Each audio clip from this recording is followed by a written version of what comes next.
In a personal narrative, a writer tells about his story, his experiences, and his feelings. Today is just one of the bedazzling days for Romuel as he sits on his chair in class. Romuel is a grade 5 learner at Luman Elementary School. He has always dreamed of finishing his studies and looks forward to a better future. But seeing himself not capable of performing what is demanded in his class mars his vision of success.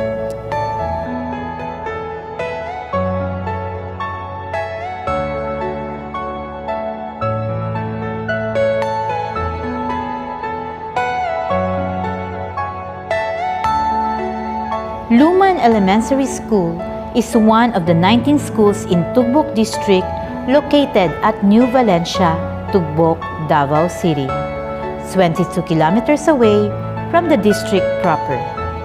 It was established in 1981 with a total land area of 10,000 square meters.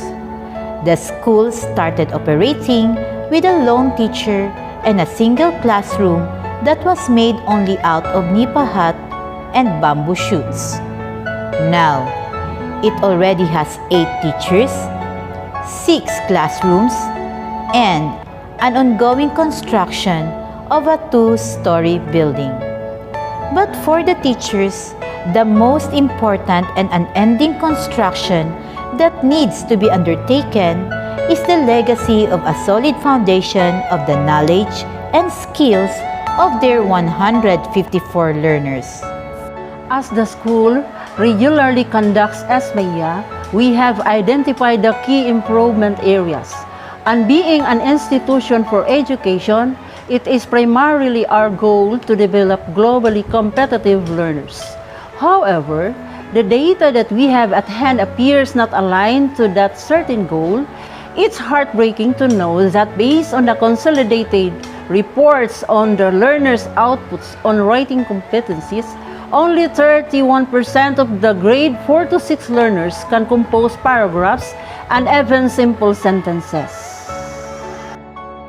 The problem encountered in Luman Elementary School about the low writing competence of the learners corroborates with the Southeast Asia Primary Learning Metrics 2019 main regional report that the percentage of grade 5 learners performing at minimum writing proficiency level is only at 2%.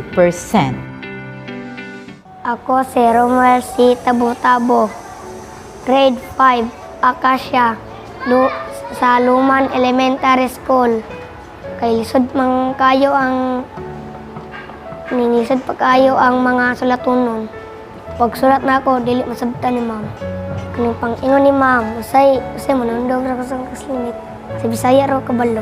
Mugot ka, say dili na masulaton, tuwag na lang ka. Di po ganun mo gamay akong grado. Pag-practice og maayo. With the heartbreaking data on poor writing skills of the learners, the teachers of Luman Elementary School knew in themselves that they are up for a greater mission. In time for the limited face-to-face classes, which was in the 4th quarter, we have observed that the competencies in English subjects in grade 4 to 6 are mostly on writing. And the learners in these grade levels were not intensively trained in writing in the previous quarters because much focus has been given on reading. We do acknowledge the fact that reading is a foundation of learning and even in writing. And a lot of our learners are actually struggling in reading. But at the end of the day, we cannot make that problem as an excuse to disregard the writing competencies. Because we are committed to developing globally competitive learners who are holistically equipped with 21st century knowledge and skills which necessarily include writing. And we can see this as the pressing reason for making it the focus of our CI project. CI, or continuous improvement, is truly integral to our learning environment because it enables us to better respond to the changing times by focusing on the customer needs. With this, we are shaping a culture of making a direct and relevant impact to learners. Hearing the clamors of our teachers and seeing the evidences on how the learners are performing, we in Tugbok District thought that it's a high time that we advocate CI. Because we need to be the game changers that DepEd envisions us to be. So to upskill our teachers on the CI methodology, we have conducted a series of trainings. It's very heartwarming to see how teachers have responded to this challenge and even putting in so much passion in this endeavor because they have immensely felt the plight of their learners. With the idea of CI process, the teachers acknowledge the importance of taking off from where the learners are. So, they gathered the concerned learners to listen to their voice. Through the FGD, the teachers discovered how the learners truly felt about writing. Ako si Gail Monique A. Malimbag, grade 5 Acacia sa Luman Elementary School. Kumakataon o sa pag-construct sa mga sentence o sa grammar.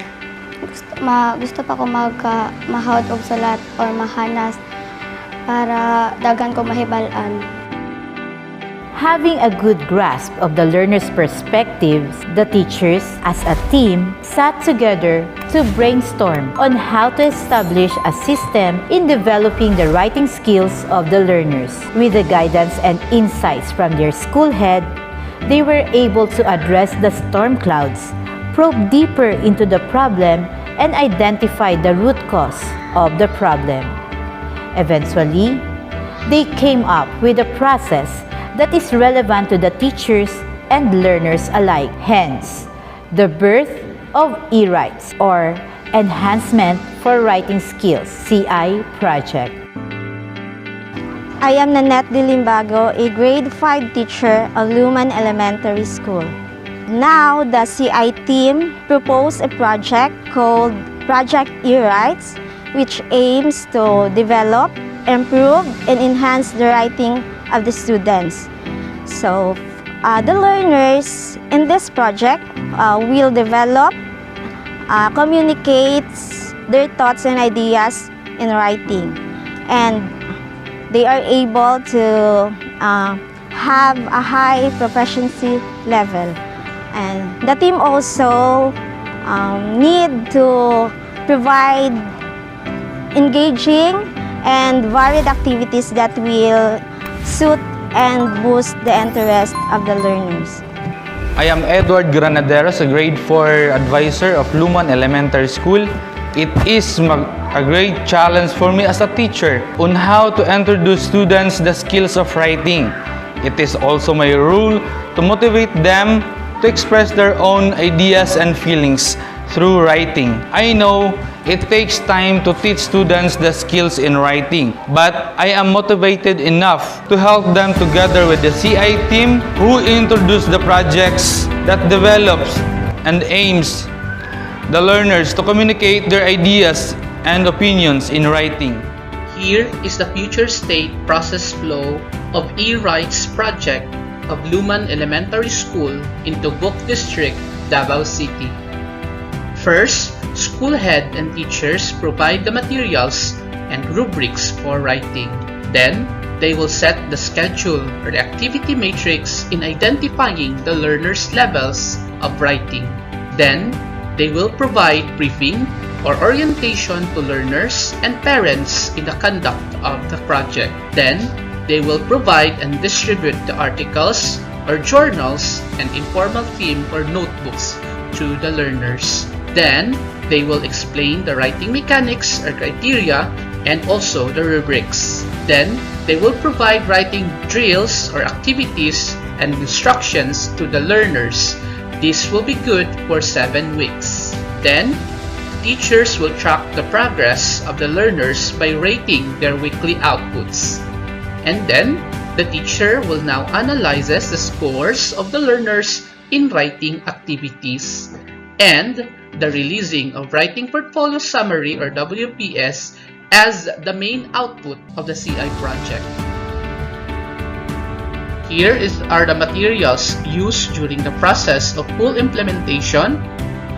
We have here the articles and materials or tools for writing.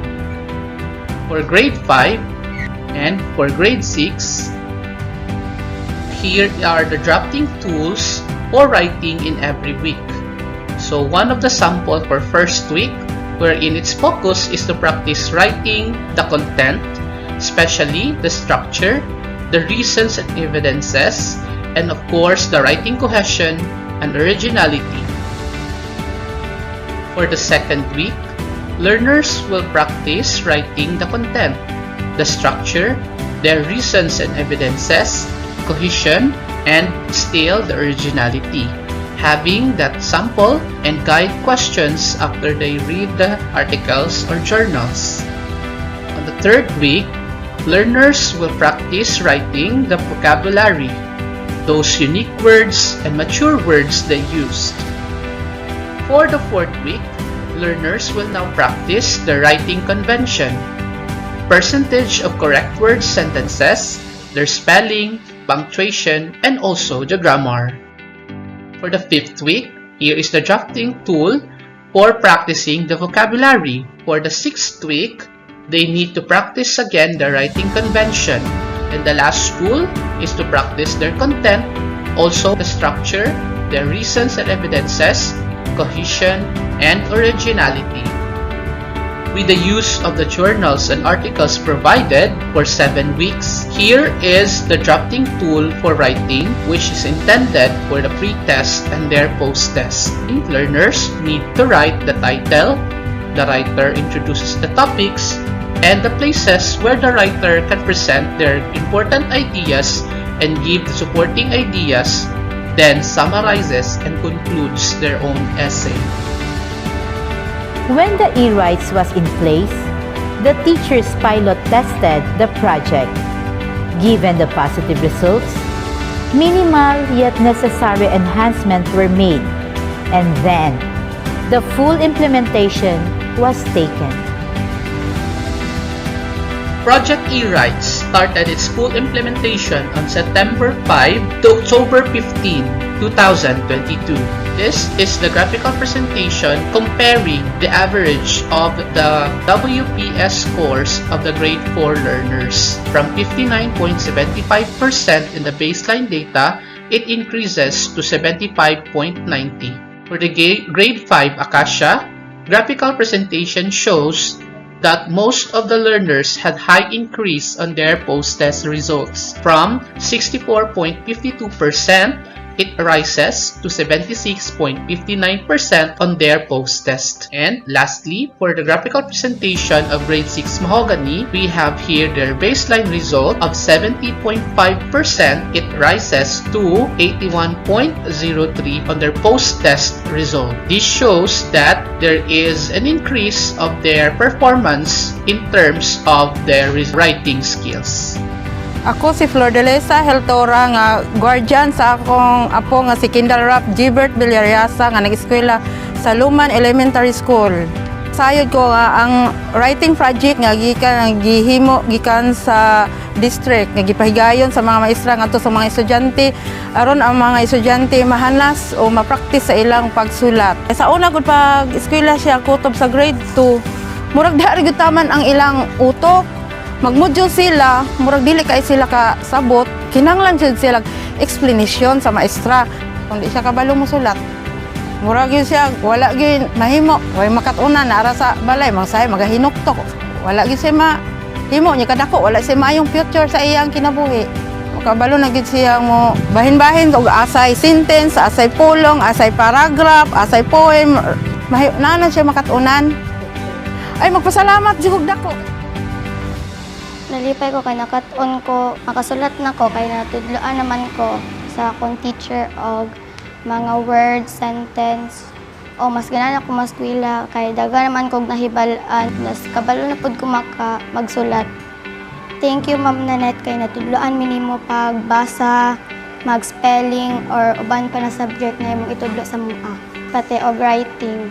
Romuel's dream and the mere sight of the learner's drive and joy in learning shall forever keep alive the passion and dedication of the teachers to fervently seek continuous improvement. He writes, started out as a concept arising from the actual needs of the learners. It is Luman Elementary School's CI project. Undertaking it has been very challenging and yet remarkably fulfilling. Romuel and his classmates, whose smiles we are seeing amidst the learning setbacks, are a living testimony that CI is more than just a project. It is more than just a program. For the learners of Luman Elementary School, CI is a hope that they are the very writers of their bright tomorrow.